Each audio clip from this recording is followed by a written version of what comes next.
السلام علیکم دوستو، آج ہم سنیں گے ایک ایمان افروز واقعہ، حضرت ابراہیم علیہ السلام کی قربانی کا وہ لمحہ جب اللہ کے حکم پر ایک باپ اپنے بیٹے حضرت اسماعیل علیہ السلام کو قربانی کرنے کے لیے تیار ہو گیا۔ کیا عاشق تھا، کیا اطاعت تھی، اور پھر اللہ نے میڈیا بھیج کر اس قربانی کو قیامت تک کے لیے مثال بنا دیا۔ یہ ہے قربانی کا اصل سبق۔ حضرت ابراہیم علیہ السلام کی قربانی کا واقعہ اسلامی تاریخ کے اہم ترین واقعات میں سے ایک ہے، جو اللہ تعالیٰ کے حکم پر خلوص، اطاعت اور قربانی کی بے مثال پیش کرتا ہے۔ یہ واقعہ قرآن مجید میں بیان کیا گیا ہے اور مسلمانوں کے لیے عظیم سبق کا حامل ہے۔ حضرت ابراہیم علیہ السلام کو اللہ تعالیٰ نے نبوت عطا کی اور انہیں مختلف آزمائشوں سے گزارا۔ ان آزمائشوں میں سے سب سے بڑی آزمائش ان کے بیٹے حضرت اسماعیل علیہ السلام کی قربانی تھی۔ حضرت ابراہیم علیہ السلام کی 13 دعا کی نتیجے میں اللہ تعالیٰ نے انہیں ایک نیک اور صالح بیٹا سے نوازا۔ حضرت اسماعیل علیہ السلام کی پیدائش کے بعد حضرت ابراہیم علیہ السلام نے اللہ تعالیٰ کا شکر ادا کیا اور بیٹی کی پرورش اللہ کی ہدایت کے مطابق شروع کی۔ حضرت اسماعیل علیہ السلام جب جوانی کی دہلیز پر پہنچے تو اللہ تعالیٰ نے حضرت ابراہیم علیہ السلام کو ایک خواب کے ذریعے آزمایا۔ خواب میں انہیں دکھایا گیا کہ وہ اپنے بیٹے کو اللہ کی راہ میں قربان کر رہے ہیں۔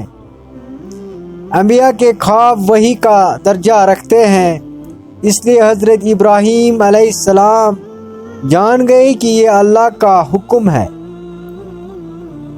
حضرت ابراہیم علیہ السلام نے اپنے بیٹے سے مشورہ لیا اور کہا، اے بیٹے، میں نے خواب میں دیکھا کہ میں تمہیں ذبح کر رہا ہوں، تمہاری کیا رائے ہے؟ حضرت اسماعیل علیہ السلام نے فوراً جواب دیا، ابا جان، آپ وہی کریں جس کا آپ کو حکم دیا گیا ہے، انشاءاللہ آپ مجھے صبر کرنے والوں میں سے پائیں گے۔ یہ باپ اور بیٹے کی اللہ کے حکم پر مکمل اطاعت اور رضا کی اعلیٰ مثال تھی۔ حضرت ابراہیم علیہ السلام نے اللہ کے حکم کی تعمیل کے لیے میدان عرفات کی طرف رخ کیا۔ وہاں پہنچ کر انہوں نے اپنے بیٹے کو زمین پر لٹا دیا اور اللہ کا نام لے کر چھری چلانے کے لیے تیار ہو گئے۔ لیکن جیسے ہی انہوں نے چھری چلائی، اللہ تعالیٰ کی طرف سے ایک عظیم معجزہ ہوا۔ اللہ نے حضرت اسماعیل علیہ السلام کی جگہ ایک میڑا بھیجا دیا اور ان کی قربانی قبول کر لی۔ اللہ تعالیٰ نے حضرت ابراہیم علیہ السلام کی اس عظیم قربانی کو قبول کرتے ہوئے فرمایا، اے ابراہیم، تم نے خواب کو سچ کر دکھایا، ہم نیک کاروں کو اسی طرح بدلہ دیتے ہیں۔ یہ ایک واضح آزمائش تھی اور ہم نے اس کے بدلے میں ایک عظیم قربانی عطا کی۔ سورہ الصفات آیات 107-104۔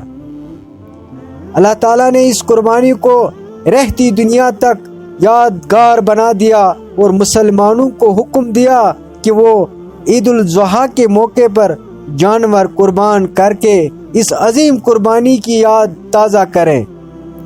اس واقعے سے ہمیں سبق ملتا ہے کہ اللہ کی راہ میں ہر چیز قربان کرنے کے لیے تیار رہنا چاہیے، خواہ وہ ہمیں کتنی ہی عزیز کیوں نہ ہو۔ حضرت ابراہیم علیہ السلام کی قربانی کا یہ واقعہ صرف ایک تاریخ کا حصہ نہیں بلکہ ایک عظیم پیغام ہے۔ ہمیں اطاعت، اخلاص، صبر اور اللہ کی رضا کے لیے ہر قسم کی قربانی دینے کا درس دیتا ہے۔ آج کے دور میں بھی ہم اپنی زندگی میں ان اصولوں کو اپنا لینے کی ضرورت ہے تاکہ ہم اللہ کی قربت حاصل کر سکیں اور ایک کامیاب زندگی گزار سکیں۔ یہ واقعہ دنیا کے ہر مسلمان کے دل میں ایک خاص مقام رکھتا ہے اور ہر سال عید الاضحیٰ کے موقع پر اس عقیدت و احترام کے ساتھ یاد کیا جاتا ہے۔ اس کے ذریعے ہم یہ بھی سمجھنے کا موقع ملتا ہے کہ اللہ کی رضا کے لیے دی گئی قربانی کبھی رائیگاں نہیں جاتی، بلکہ اللہ تعالیٰ اس کا اجر ہے دیتے ہیں، حد عطا کرتا ہے۔